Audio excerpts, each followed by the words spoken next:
Hey, I'd like to welcome you tonight here at the South Main Church of Christ. We're doing a podcast, our very first one, and I have three guests with me today: Willa Pitchford, her two daughters, Peggy Hutton, and Debbie Steensman. I just want to tell you, Willa is a fixture at this congregation, been here for 74 years, and we just couldn't wait to sit down with her and talk about this. Hope you enjoy this today. Willa, I'm just going to ask you, how long have you been at South Main Church of Christ? It will be 74 years in November.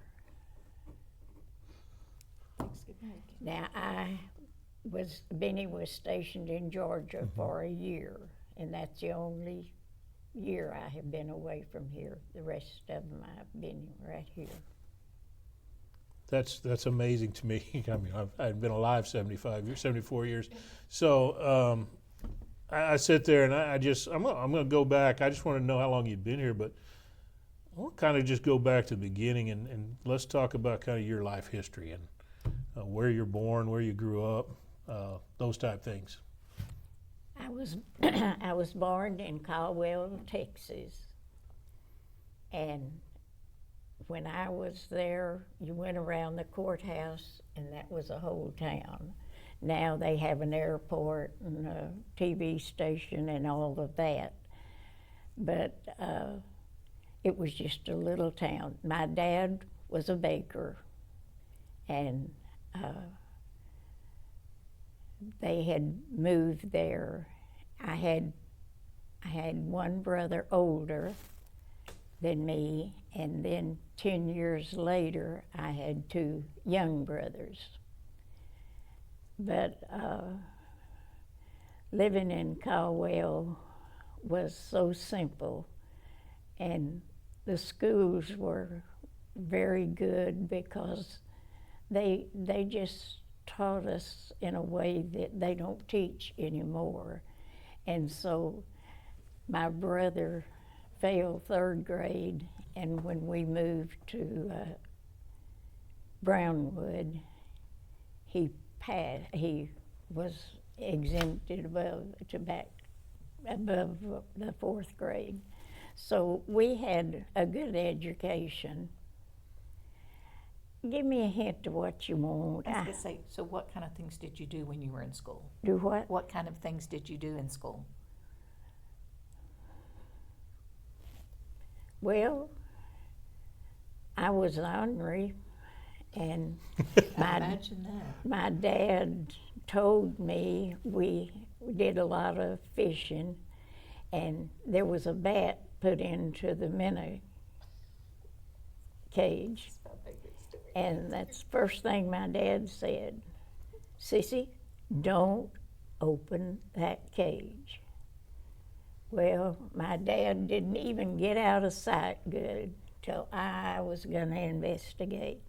The bat got out, got in my long, red, curly hair, and I got my first haircut because there was no getting it out.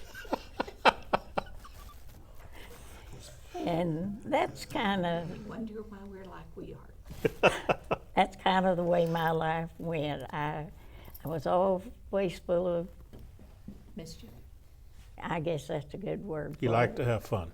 I like to have fun, and I like to, if something struck me to do it, I was going to try, regardless of whether it came out right or not. So I got quite a few. I'm guessing you were Thank you. born in 33? 33. Wow. And my brother was, let's see, his birthday's in June. He was 60. Anyway, he was just 15 months old when I was born. Mm-hmm. So we kind of got in troubles together. My mom would tell us to go play. Well, what would we do? We would take up the rocks along the front sidewalk and pick up ants. That was our thing. And I always got more ants than my brother did. He was kind of a sissy. Can I tell my favorite story now? Yes. Her brother was just barely older than her. They would have to do the dishes together. Mother would wash and he would dry, but he did not have to dry the pots and pans. So she said, he's not getting out of here before me. So she would do some of the dishes, the plates and whatever. She'd do a pot. She'd do a few more dishes. She'd do another pot. So she made sure he was working as long as she made sure did. that he had to stay there as long as she did. You sound like my older brothers. And I also know the time. The reason I asked you the year, my dad was born in 1930, and he grew up in coal mining country, and that's Depression time. Oh boy. And tell me about life in the Depression. I don't know how financially your family handled things. Well, life was not as difficult because we needed so little. And my dad, every Sunday morning at home, he made us a tray of donuts and a tray of cinnamon rolls. So when we started to school, I took advantage of those cinnamon rolls and donuts, and I got some of the best sandwiches and all kind of good stuff because everybody else didn't have all those things Right. like I did. But my brother never traded off. He was not real aggressive, but I always wanted to do. Okay. I like that. No, I love it. I love hearing that stuff. You were, like I said, I got older brothers, so I understand that. But I also know you ended up working in the bakery too, didn't you? Oh, yeah. Well, we left Caldwell and moved to Brownwood. And my dad worked in a bakery. And we had to walk 16 blocks to school. And my brother was all the time getting in trouble, and these boys was gonna beat him up. And I told him, you just come on. And I scared them off. And so after that, they never troubled us anymore. But that was a long 16 blocks to have to walk in the cold and the rain, whatever, because we never had but one car, and of course Dad used it to go to work. So did y'all live in town or in the country there, or outside of In town? Caldwell, I know there wasn't much there. there wasn't much there, because we lived about 6 blocks out of town, because my mother always told me, don't go anywhere that I don't know you're going. Well, we had this big pecan tree, and so these kids wanted to pick some of the pecans, and I said, it'll cost you. So I had got a quarter from each one of them, and of course that was a mint back then. And I shouldn't tell all this. No, it's awesome. It's fun. I mean, Tells who you are. but I also look, I know in that time, did y'all grow a lot of your own food? Did y'all have to raise your gardens? We didn't, because my dad went to work at midnight. He came home at noon. So we weren't allowed to play in the house because Dad had to sleep. And so we just learned how to find things to do outside, things that was fun to us. And we had cows, we had pigs, all those good things. We had chickens, so you know what goes with that. Somebody has to fill up the water troughs, and somebody has to feed the chickens, and somebody does this and this. So my brother and I always did those things. But our mother worked really, really hard, and we had a cistern. And so we had to help her fill up the tubs on wash days. And that was a chore, because each one of us had a bucket, and we'd fill one tub for her and the next one. And one time we had an uncle visiting, and he was bent over getting water out of the cistern, and the goat was coming at him, and I wasn't going to say anything. But my brother said, "Look out!" And he got up just in time. I'm sorry, but that was my life. I was ornery. Don't apologize for any of that. That's what makes the personality too.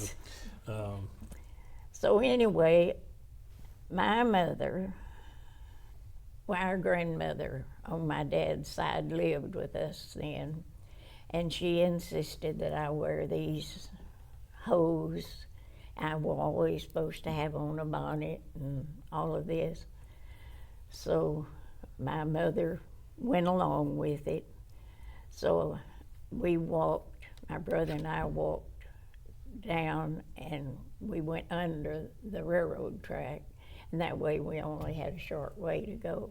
So my bonnet and my long hose always stayed under the bridge till I came home in the afternoon, because I wasn't about to wear them. And I got in trouble over that a few times, but that's about all there was about Caldwell. We lived there I don't know, I guess we were there till my brother and I were I was in the 3rd grade. We moved to Brownwood, and my dad had bought a house, and he worked in a bakery, and my grandmother and aunt lived next to us. Now we're coming up, I'm going ahead because I don't remember anything between, to the years of the war, and everything was rationed. Well, if it hadn't have been for my aunt and grandmother, we would not have had enough to keep us going, but they would share their coupons with us. And that was hard when you had to limit everything. So my dad would make bread at home for my grandmother and aunt and for us. And sugar was always the problem, because everything you did, it seemed like you had to have sugar. So Granny and Aunt Bill always made sure we had sugar to put in our cereal and in tea if we had it. Because yes, we drank cold iced tea even back then. And my brother never drank it like I did, because I liked it and he just tolerated it. But we loved being in Brownwood, and by this time my mother had had 2 other little boys. There were 10 years between us, and so my brother, older brother, and I were told to watch the boys when we were outside. My grandmother had a fish pond, and where did my little brother want to go? He always wanted to go to the fish pond. My mom came out on the porch just as he fell in head first. I got a good one over that. I mean, she made my seat red. She said, I told you, Sissy, don't let him go about the fish pond. Well, you get busy doing things and you just don't remember all the rules. So after that, I was watched really close. And then it came school time, and the little boys were still at home, and my older brother and I were off to school. Those days were just the same. Like I said, I always had good results with swapping my goodies for a good sandwich or stuff like that. My brother never would do that. I said, okay, if you want to eat this old plain stuff, but I said, I got a good sandwich. And then we left Brownwood and we moved to West Texas. My dad, it used to be an air base, but it was called Terminal, Texas, and we had a zip code and everything. But my dad rented what was the mess hall, and that the bakery was in that. And we all worked in the bakery, and I made, I don't remember what you call them, the little things that you put on the pies and the cakes that tells what it was and where it was from. What word am I looking for, girls? Anyway, I made all of those. So every day when I got home from school, that was the first thing I had to do was make the little inserts that went in the cakes and the pies. And of course we had it open and they could come and buy different things there because we had cookies and we had cakes and we had pies and things like that they could buy. Well, then my dad decided we could sell milk too, so we started selling milk. Well, then he decided we needed to have an ice house. It was there, so we had an ice house. Then we started making snow cones. So there was just always something else that had to be done.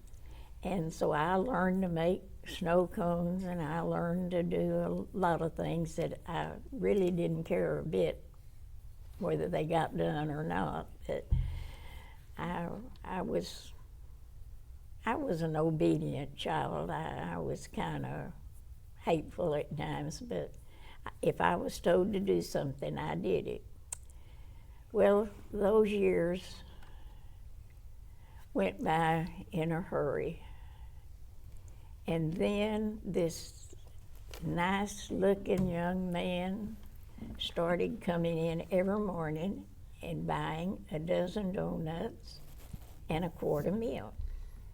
And I usually, because I had to be in the bakery at 5 every morning, and I worked till time to go to school. And this nice-looking gentleman, he never said much. He just bought the milk and the donuts, and he'd leave. And finally, he asked me one day, would you like to go out to eat? And that's how I met Benny. And How old were you? 17. 17. And so when I went on my senior trip, when I came back, Benny said, I sure did miss you, and I'm going to marry you. I said, okay. Well, my folks didn't much agree on that, so we dated, and he felt sorry for my little brothers because my mom and dad worked all the time. I worked all the time that I wasn't at school. So we started taking the boys on a lot of our dates. And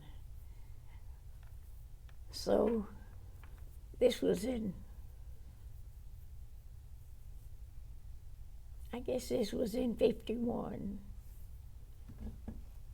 And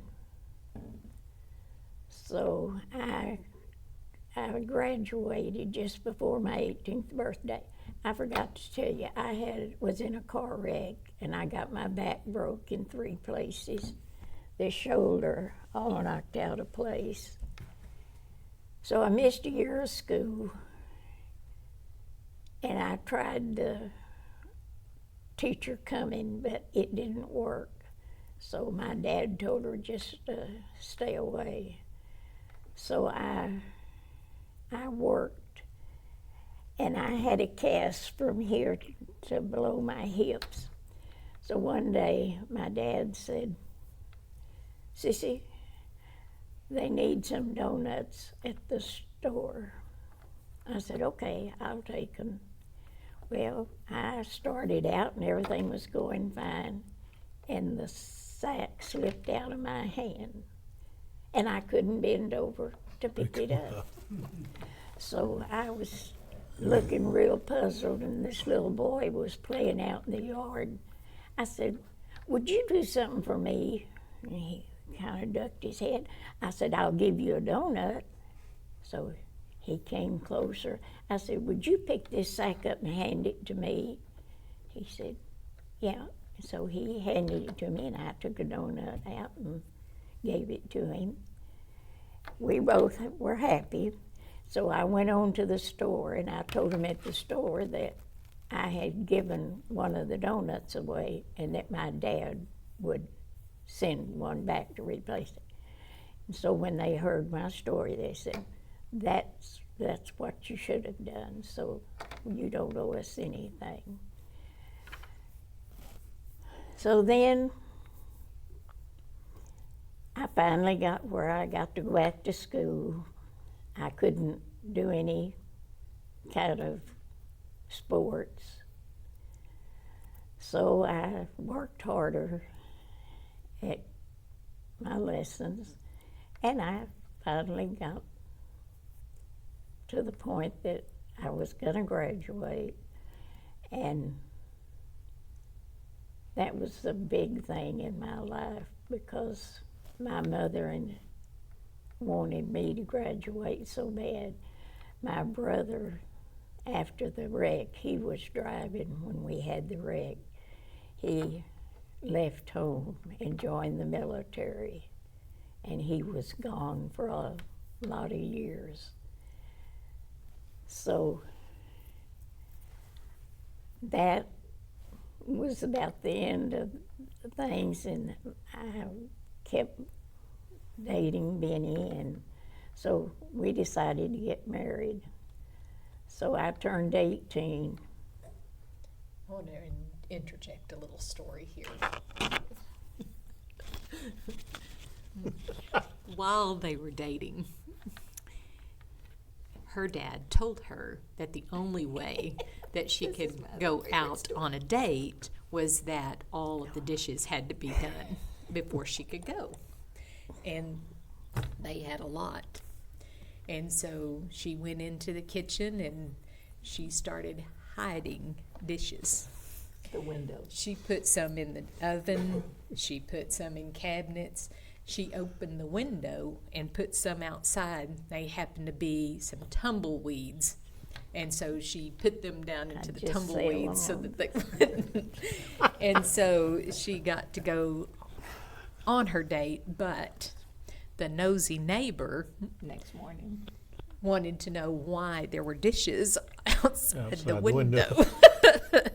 So she did get in trouble for that. I did. I already forgot that. We didn't. That's our favorite story, too. Was it worth it? Oh, yeah. Okay, that's all that matters. I'd have done it again. Yep, So you knew Benny was the guy. I was madly in love with that old boy, and we just, encouraged each other. He was kind of on his own out there. Now his brother had come out there also, but they worked in the oil fields, and both of them were good carpenters. So that was when oil and all was really booming out in the west like that. So they could have done that, and they could have built houses because that's what they had done here in Weatherford.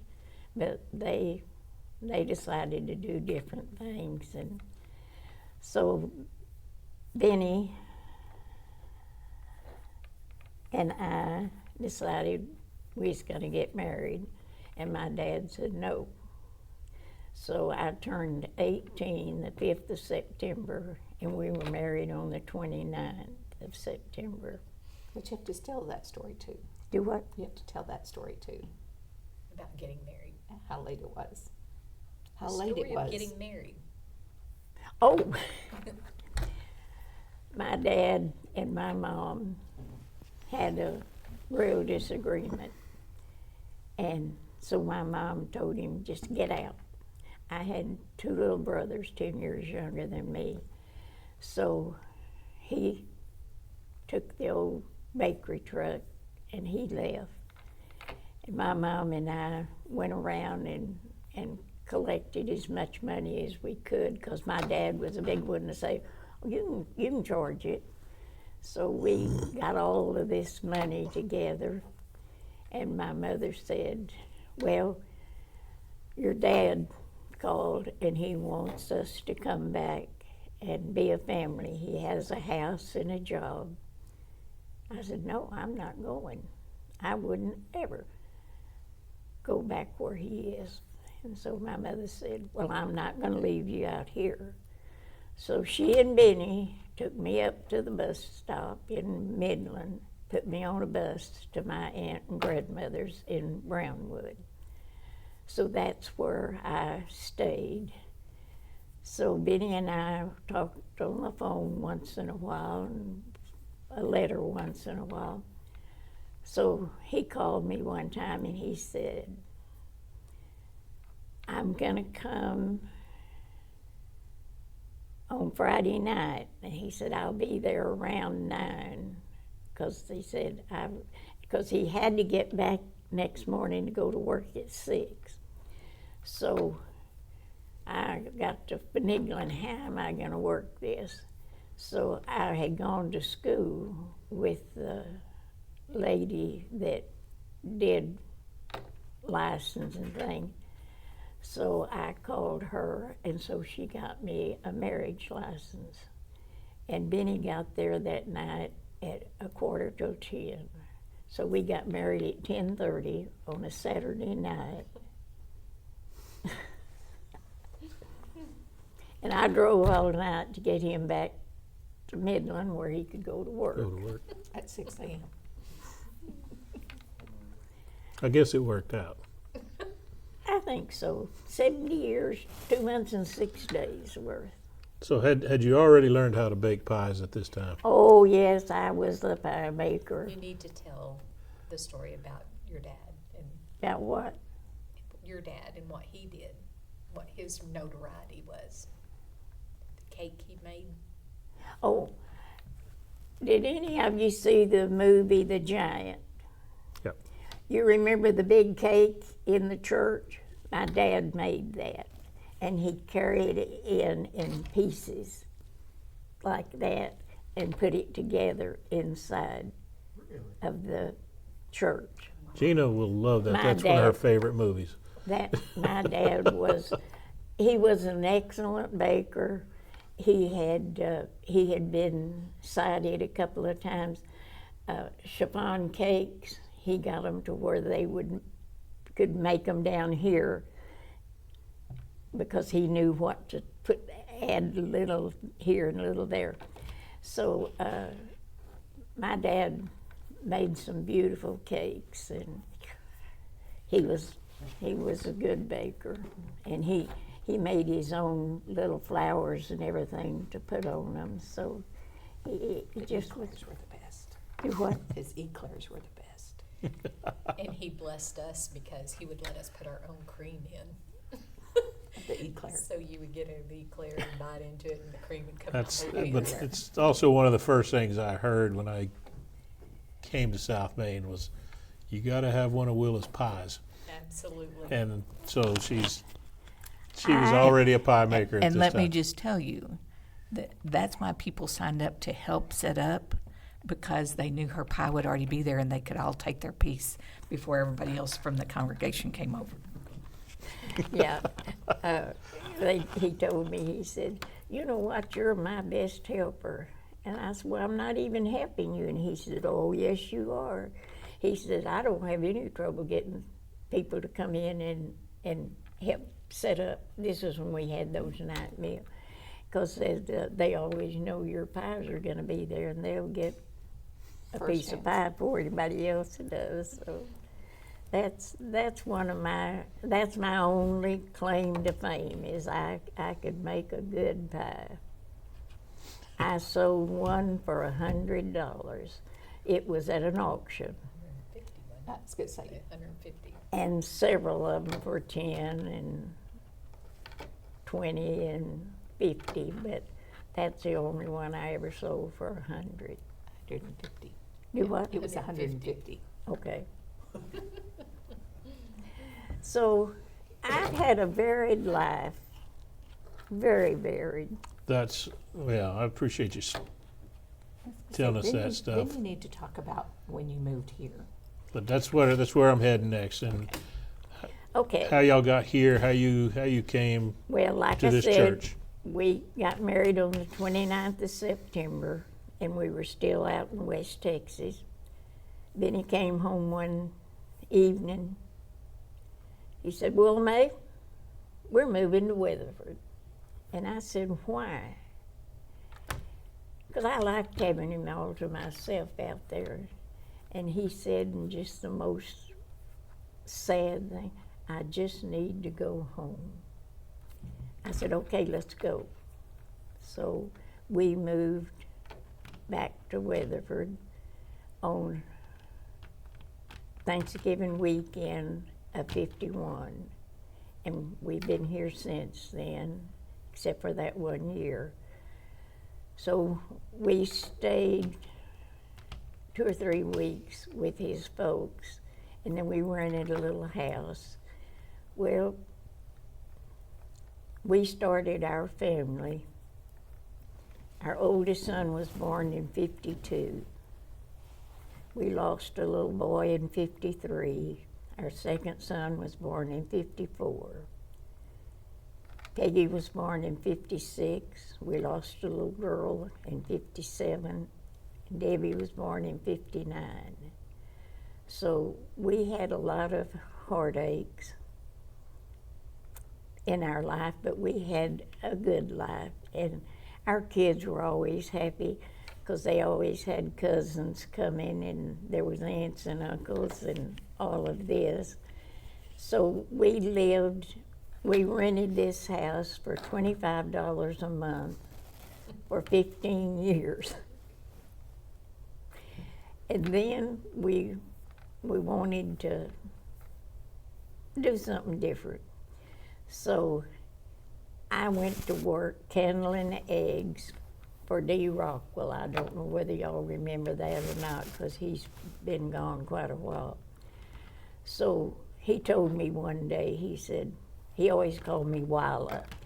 Willa, come in here and sign this piece of paper. So I wrote it with my left hand, and I'm right-handed. And he said, the bank's giving away, I think it was $150. And he said, I want you to put your name in the pot. I said, okay. So, like I said, I wrote it with my left hand, and I could hardly read it, but the next day, I was the head candler at the time, and he called me in, and he said, guess what? I said, I have no idea. He said, you won the money at the bank. So I came up with, I think it was 150. So I told Benny when I got home, I said, let's pay down on that land. So my 150 paid down on the land. So each one of us made a payment on it. Not every payday, because there were some that we had too many obligations.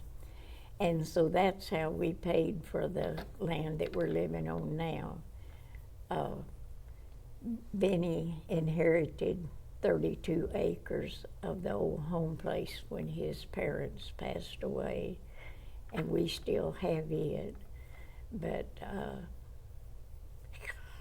we started paying on the property, and in 1971, January 13th.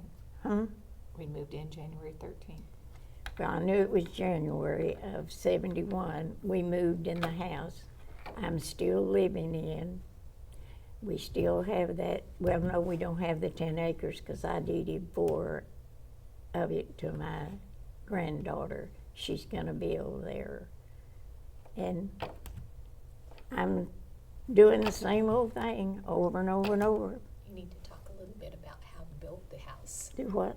You need to talk a little bit about how the house was built. Long hours. But who built the house? Who built the house? Did Benny build the house? Most of it. Most of it? Him We- and And Bob. his brother We Bob. put the slab down ourselves, and then he did all the electrical work, but he had to have a guy come in and check it all out and verify that it Did it was right. proper. Yeah. But Benny had been doing electrical work and Bob. Bob was the Uncle Bob. contractor, his Bob brother. was our contractor. That was Benny's brother, just younger than him. And so there were a lot of things about the house that were kind of difficult, you know, but we were so appreciative of getting a house on our own land that Talk about the tearing the house down. the to what? build, Tearing the house that down right house down here. at the one we tore down to build that one. Oh, yeah, there was a great big house, and I can't remember what street it was on. Faced Elm.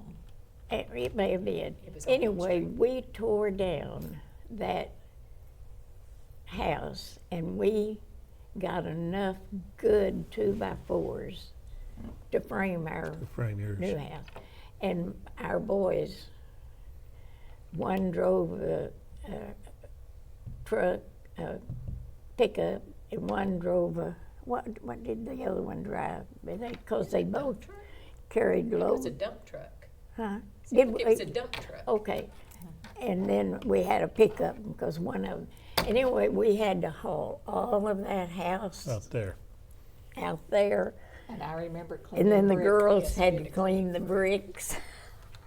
That's a good job for them, though. By brick. They needed to do that. I can. And And some of them just fell apart. yeah, and so we finally got all of the, and we completely framed our house with the 2x4s out of that old house. And we saved a few things from it, but some of them, it was old as Methuselah, and so we didn't fool with some things. But that's how we got our start on our house. And so we have been living at 50 since 1951. No, 71. 71. It's amazing. So we call it the old house And the new house. So she lives in the new house. That's the only houses they ever lived in. My oldest son lived in Georgia, and he lived in a big old house up on the hill, and he lived in a little red, those big old, what do you call them? Anyway, it was just, we didn't have water in the house, we didn't have a bathroom, and that's where Benny and I really got our start because we paid $12 a month for that one. And our oldest son was born while we were living there. And then that's when we finally got the $25 a month one. I'm gonna change directions here a little bit. Tell us about your Christian journey. Where did this start? Where did it all start? I always loved the Lord, but my family didn't go to church. But when Benny and I was dating, he would leave scriptures in my Bible. He'd say, read them and we'll talk about them. So he completely had me converted before we ever married. Well, it was real funny because when I went down, let's see, my second son was a baby. I handed him over to my mother-in-law and I went down. Well, Benny went with me and I thought it was just for encouragement, but he had never obeyed the gospel because he didn't have clothes like everybody else had. He had the old family haircuts, and you know how they look. So he just never had the nerve to go down. He believed. He was there every Sunday. So I thought he was just there to help me. Help you with it. Yeah. And so when I started filling out the paper, he started filling out one. I looked over at him. He gave me that crooked grin. You He can said, picture it. I've never been baptized. So I was baptized before he was. Before he was? Because they always let the woman be first. So that was our strong point, is because we were both baptized at the same time, and we always loved the Lord, and and when Benny, just before he passed away, he said, I want you to remember that you still have to do the same things. You still have to believe the same things. And he said, don't forget to put your good, whatever you do, into your money. And he said $50 a week. And that's what he had always done. So I do $50 a week, because he told me that's what I needed to do. Anyway, it's just, we had a good marriage. We've had a good life here at South Main. It was sad we lost our boys in accidents, and it Tell how just you started teaching. Tell how you started teaching. Well, let's go back even before that. How did y'all end up at South Main? Benny had attended. This is where he went before? Well, not always. They didn't always have a car. They always lived way out there in the country. But Aunt Zena and Uncle Roscoe. Uncle Roscoe lived on Elm Street. Elm Street. And so he went as a young man. He went to college for a while, and then he had to give it up, but he would stay at their house, and they Would were bring a him big encouragement to him. That way he could come to church. But he never had clothes like the people here at church did. So he always felt timid. And like I said, he didn't have any trouble telling me how you had to love the Lord, you had to believe that you could be a good Christian if you did what the Bible said, and he did all of that. So he finally told me, he said, I just never could go down. So when that's why he told me that after he When he came went down down. right after me and after That's we cool. were both baptized. And he said, I want you to know that I love the Lord and I expect you and me to raise our kids to love the Lord. And so we did. Our boys both were Christians. I'm not going to say they stayed as close as they should have because they didn't always, did a lot of times. But our girls both were always here, always working. And I started out teaching the little kids because my boys would not go to class without me. So Bernice Lee said, Willa, since you're going to have to be in here, you just need to teach these kids. And so I started out teaching in a year-old class. And so I went up, and I went up, and I went up. But by the time I got to her, she didn't need me. She was the boss of everything herself. This is Debbie. Yeah. And some things haven't changed. We don't want a sister fight here. So I didn't have to be there any longer. So then I started teaching 5-year-olds, and I taught 5-year-olds for over 40 years. 50. Over 50 years. Over 50 years, and enjoyed every bit of it. Well, I will tell you this. This is unique. I think it's unique. Two years ago, probably, I taught the high school class, junior high school class one Sunday morning. And I asked them, I said, who's one of the, besides your parents, who's one of the most influential Christians in your life? And one of our junior high girls at that time said, Willa Pitchford. And that girl's in the congregation now, but I thought, in all the years you've been doing this, and here's a 13, 14-year-old girl that still has recognized Tell what you've meant to people. Well, about 2 weeks ago, we were in this room, and I don't remember how it was, but anyway, we had assigned seat, and this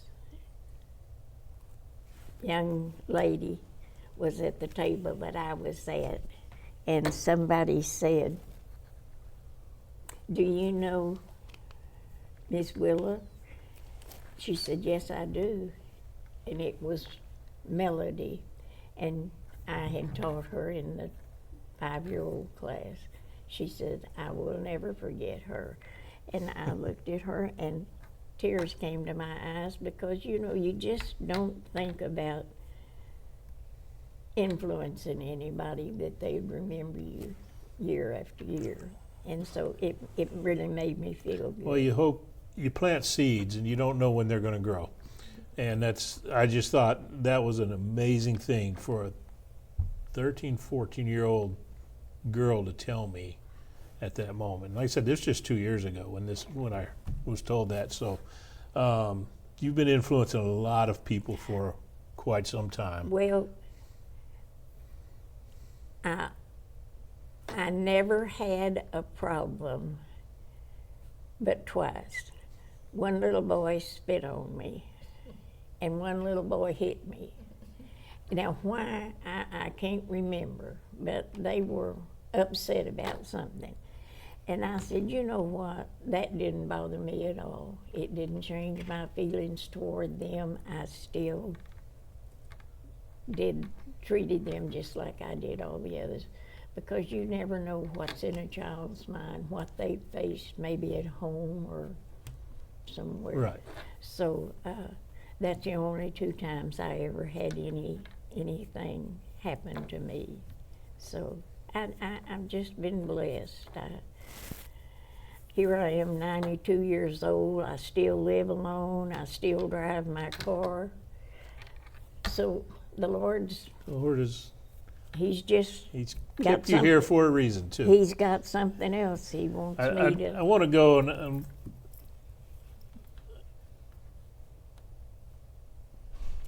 You've been through tough times. Do what? So you've been through tough times. Yep, I've And lost four. you of lost my four. 6 children. You know, and I've lost our only one. And two questions that I have, and I know the answers because we've talked before. How did your faith help you through this? And then how did Benny take part in that? Benny's was the hardest because between losing our 2 grown boys, he lost his dad, and he was very close to his dad. But what And I'm talking about, let's talk about the kids. You know, you've lost 2 babies and 2 adult children. How did your faith help you through that piece, and how you know, I know you've told me how strong Benny was through that too. Benny was always, he was always there for me to lean on. And at the end of his life, he just kept fighting and kept fighting. So the girls and I talked it over, and we decided that we needed to tell him, Give him that it permission. was time for him to go on to his reward. And after all the fighting that he did, each girl kissed him on the cheek and patted his cheek. And I got my one last kiss, and we told him, it's time for you to go to your reward. You have done everything, and there's no need in your suffering. In 2 minutes, he was gone. So I do believe that even when they're not fully awake or hearing, They hear you. that they hear you anyway, because and it was such a relief to us because he had suffered so much. He was going to have to go on dialysis 24 hours a day, and he just didn't think he could handle that. And that's why I think it was all right with Well, that and the faith you guys have shown, the faith you've taught, the Well, faith you've lived in front of these 2. if you just knew, Benny had that magic of teasing, and he teased everybody alike. So if he thumped your ear, it was just to tell you, hey, it's a good day. Or if he gave you an extra big hug, it was because he had in some way, they had touched his life or he had touched theirs. And right up to the end, he wanted everything for us, not for himself. No, that's a neat story all alone, just you and Benny together, and not to mention Well- what you went through, what you've been through, the hard time, because 70 years of marriage is never going to be easy. And you guys went through your share of tough times, more than a lot of people have dealt with in their life. And I always like to hear how you get through them but I don't think you can do it without a belief that there's a better world a better place after we leave. You know, that's like in the beginning when Benny told me, I want you to always remember that the Lord is watching over us, that the Lord will protect us. He will lead us if we willingly follow. And I guess that's what I've done for 92 years. Your legacy is huge. Well, no, I haven't been. And I'm going to ask your daughters each a question here. And I want to give you a chance to give me, what's the biggest blessing you've gained from your mom? We grew up very poor.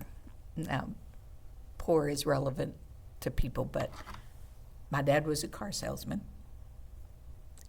Actually, an honest car salesman. I'll tell you a little bit about that in a minute. Mom stayed home until Debbie went to school, and then that's when she took the job at Rockwell Kenneling Eggs, and after that, TRW Optron over at Mineral Wells, the old base. But it's the deal of they never took vacation because that always had to pay bills. So that's the kind of life we lived. But we always knew we had each other. There was never a time that we questioned our parents' love for one another or their love for the Lord. It was a given that we would follow God in however He led us. And they lived that every day. Mm-hmm. My aunt and uncle did not always attend church. They had 5 kids. They lived on Ranger Highway, so Mom and Dad would swing by. So now she had 6 children, raised 4, and has 2 left. But there were still 4 of us when they were going by and picking up those 5. Now this was before all the seatbelt laws. Mm-hmm. I just want to clarify Understood. that. So there would be 9 kids and Mom and Dad. So, in the car. Most people of this church did not know which 4 were Mom and Dad's because we were all treated the same. I got left here once because the count was not made. After they dropped off the 5, they realized they did not have 4 left and came back for me. But that's how much they were always influenced. There used to be Vacation Bible School every summer, and my cousins from Fort Worth would come. Those 5 would come. So we had an army that we came to VBS. But they would all stay, the ones from Fort Worth would stay with us for the whole week just so they could go to Vacation Bible School because that was important. So emphasis was always placed on God. So whenever I became a teenager, I started going on mission trips because I was encouraged to do so. Mm-hmm. And so my faith has just grown through the years. Right. So I'm just going to tell you that their faith does rub off. It's what you act out in your behavior and how you live life, not always what you say. Debbie. This is a little bit hard for me to talk about because it does involve what they brought to my life through the years. There was never a time or never a question about who was the ruler in our home. It was definitely God. And I can remember back when we were growing up, we used to have winter here. Don't have it anymore, but we used to. And there would be times when we would actually be snowed in and there would be no church. But we had church. Yes. And, we had a full service. It wasn't, let's say a few words and a prayer and be done. We had a full service. We sang, we had a lesson, we had communion, we did it all. And so it was like, that was just normal for us. We didn't think of it being any other way. And so when my oldest brother passed away, I was in 7th grade. And it was a very difficult time for me because I had never really experienced death. Right. At that point, I had never lost a grandparent. I hadn't lost, anyone I knew. It was, I didn't know how to handle it. And Mom and Dad both, said, this is a very heavy loss for us. And I said, and I can remember it like it was yesterday, asking them, but why aren't you angry? And Dad said, Not for us to question why. well, he told me, he said, angry at who? And I said, God. And he said, God didn't do anything. He said, God is the reason we'll get through it. And I thought so much about that for a long time. And I thought, is it really that simple? That God gets us through everything. And so that changed my perspective in my life. And so then, of course, the other losses, it was just easier for me. The deaths weren't any easier, but it was easier for me to understand that those were things that happened on earth. Those weren't things that God allowed to happen. Those weren't things that God caused to happen. Those were things that happened because of earthly things that we did. But God was going to help us through it. If my parents had not had that wisdom and had not had that strength, then we would have never had that. Right. And so because of how they handled life situations, that in itself is what made our faith become as strong and as powerful it was, because it made it all be doable. It made us be Right. able to get through it and to understand that there will be a day when we'll all be reunited. And your answers don't surprise me. But I wanted to give you all a chance to tell her that. I'm sure you have, but I'm going to close this thing up. I told you a while ago, Will, I'm going to give you one chance to gripe. You get to gripe about something, okay? And so I picked the topic, and you get to gripe right now about your son-in-laws, about Jim and Gary, and and just say what you want about them. Well, You don't have to gripe. Jim is always helpful because he keeps me straightened out with insurance and all. Right. You remember that I got hit by a car. Mm-hmm. Well, I still haven't gotten that settlement all done, that Jim's taking care of it. And he just always, if I have a trouble, he always takes Right. care of it.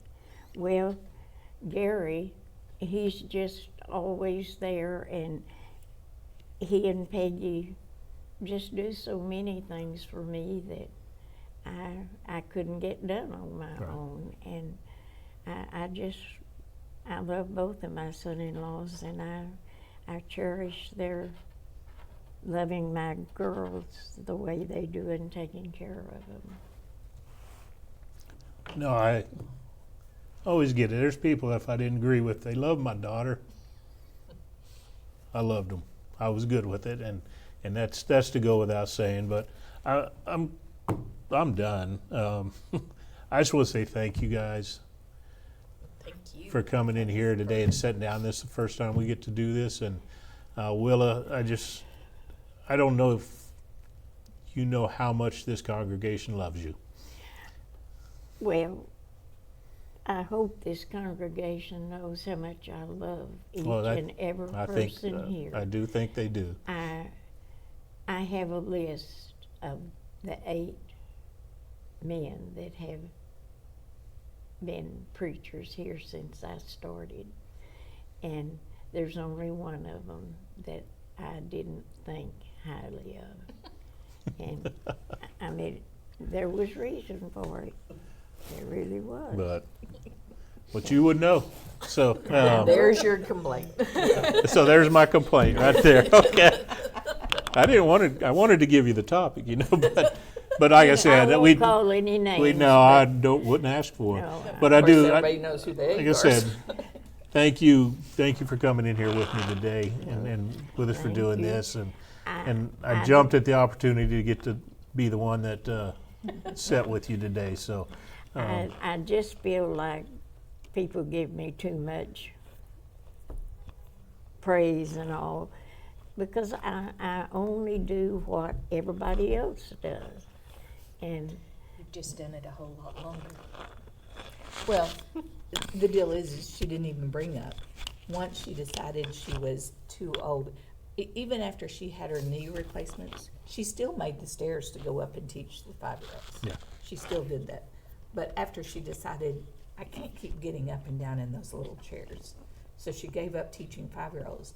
That's when she went to the nursing home and started teaching the seniors. helping with the seniors. And like I said, you mean so much to so many people, and you've Well- done it for a long time. And I enjoyed going to the nursing homes, and I always had a thing written out that I knew I would touch their lives with because I never gave them a chance to complain because I always praised them because it is hard to not have a home and have to go into one of those places where just any and everybody comes in and gives you a drink of water or all of this. So that was very special. And I had several gentlemen that I visited regularly. And I didn't like to say the prayer. I wanted them to, but they would beg me. So I learned to pray for the gentleman that I went to. I just always think the man's supposed to, but they said, we need you to lift us up. And you can do that with your prayers. So I learned to pray for the men as well. that's special. Well, the deal is when they used to have, when she used to be a part of the women's ministry, she couldn't get it all done in a day, all the visits she wanted to make. So she did Mondays and Tuesdays. Right. Well, And she my would tell husband, us that she was going to visit the old people. my She was in her husband 80s. said, you can have all the time you need. So if you don't finish, you can go back tomorrow. And he'd say, I'd say, well, I need to come fix you something to eat. I won't starve. I'll find something in here to eat. So you go on and I know my girls tell me all the time that people tell them, I'm so thankful for your mother's visiting my mother or my, and so I know that I have touched lives, but I don't want to be known for that. I want to just be known for a Christian. And that's all part of it, I am a Christian. because not everyone's willing to do what you've done. Well, And that's a big part of our job. And they said go out and preach the gospel. Well, there's a lot of ways to preach it, and in every one of those you've done that. So thank you so much for coming today. Well, thank you for having me, and I just love South Main, and this has been home, like I said, now for nearly 74 years. Well, that's amazing. And your life has been a lesson. Okay. What else?